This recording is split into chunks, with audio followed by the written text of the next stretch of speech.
gumanda ang kanyang lips dahil sa kape at lemon. Itra-try natin yung mga lalabs ko. Ayan.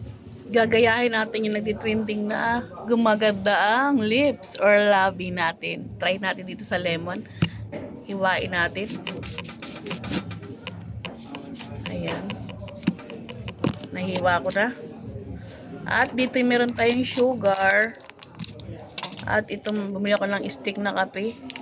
Lalagyan natin.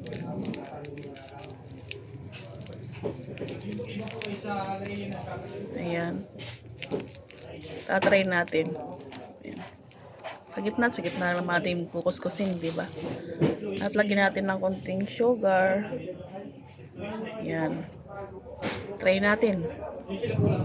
I-try natin baka gumanda ang ating lips at mag-kissable lips. Charot!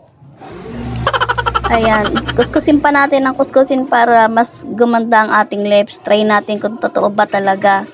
Ayan. Kuskusin pa natin para talagang effective ang ating gagawin na ito. Ayan o. Mapaka-asim. Ayan. Isa pa. At medyo, ayan. Pusin natin.